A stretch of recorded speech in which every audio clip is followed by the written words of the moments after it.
Sushmita Gulabani, and I am a certified spiritual tarot card reader, a numerologist, a grandmaster Reiki, a spiritual coach, and an energy cleanser. Well, today I thought we'll bring out the topic of numerology because a lot of people have asked me a lot of questions, but I cannot obviously answer everybody.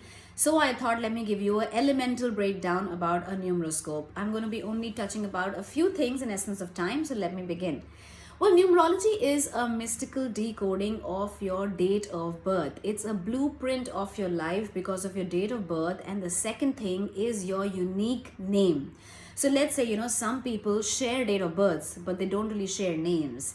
So obviously, that's the reason why their life paths are very, very different. And of course, there is another reason, which is karmic retributions and your karmic life cycle. Not everybody's life cycle will be very similar. So let me give you an elemental breakdown. The first thing in a date of birth is your date of birth, which is, let's say, for example, 17 November 1980 is my date of birth. So my birth date becomes 17th. But my life path number becomes number 1 because that is the total of my date of birth. The third thing is the planet associated with any number from 1 to 9 because we believe, as a Pythagorean numerologist and a Losho grid numerologist, every life cycle is from 1 to 9 years, and every ninth year after on it actually repeats itself in different ways.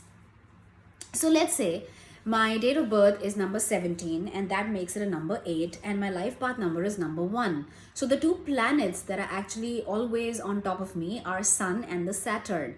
Well, Sun and Saturn, guys, unfortunately are not the most friendliest of planets. So my life is always going to be full of ups and downs, roller coaster ride, challenges.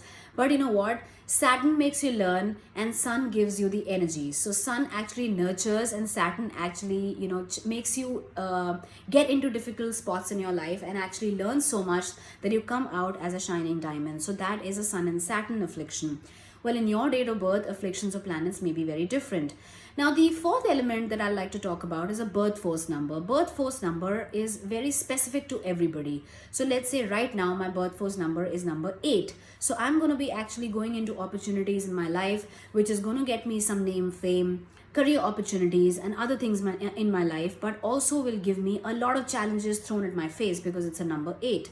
Now, your birth force number can be a number 11. If it is a number 11, it's a master number. So maybe you're going to get into a teaching line, maybe spiritual studies, maybe metaphysical interest, and so much so forth. Now, the fifth number is pinnacle and challenges. Now, pinnacle and challenges number tells you that what is your pinnacle number this year. That means that if you're starting a business and your number comes out to be number 1, that is a beautiful year because that is giving you a pinnacle and a push in your life because it's a number 1. But unfortunately, if your number is number, let's say 5, then there's going to be a lots of ups and downs in your life, in your career, if you're starting to begin something new. Challenge number is obviously, as the name suggests, gives you information about what is the challenge that you're going to be facing in a particular year. So let's say in 2020, your challenge is number 3. So that means that you're not going to be expressing too much to your people around you. You're going to be a shy and a coy person, and that may be a challenge for you because number 3 actually puts you actually in a cocoon, right? So when it puts you in a cocoon, you won't be able to shine as bright. So, but if you know all these challenges beforehand, then you're going to be working towards it miraculously, right? Now, the 6th number is personal year. Personal year means that what is your year going to be like in every year. So let's say in 2020, my year is number 5. So it's going to be an adventurous number. I'm going to be doing something new. I'm going to be requiring freedom of thought and speech. So that is why number 5 is going to play on me this year.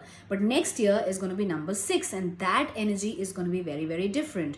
Another example is 2020, unfortunately, we all were hit by a pandemic known as Corona. So it was worse and bad for everybody in every, deepest affairs.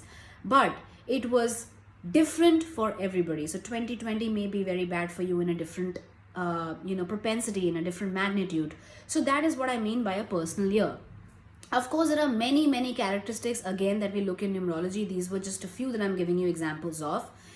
Lastly, I'm going to be talking about your name. Your name is the most powerful when it comes to be reverberated in the universe because it's unique to you.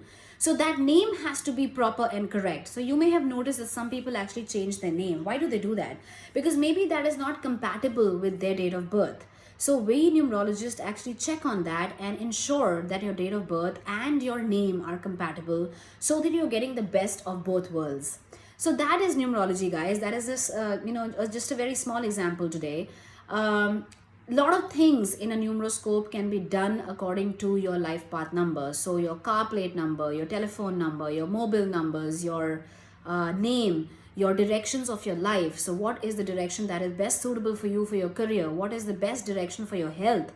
Where are you going to be finding love and relationship? Which part of the country or state can you live in? If you're moving out of town, should you be moving there? So there are so many things in numeroscope that are actually tapered to and given solutions for. I am again a Pythagorean numerologist and a Losho grid numerologist with, of course, solutions for everything. But lastly, I just want to say one thing, that I'm a believer also. So, of course, all these metaphysical sciences and arts are beautiful and they give you a detailed overview, but you have to come into a parity with your subconscious, your inner self, and your consciousness to achieve whatever you want in your life. So, thank you so much for listening in. I hope I gave you insights about numerology. If you need to contact me, do reach me on 859-589-0489 or reach me at almareadings@gmail.com or check me out at almareadings.com. My Insta handle is Alma Readings. Thank you so much, Sushmita from Alma. Take care. Bye bye.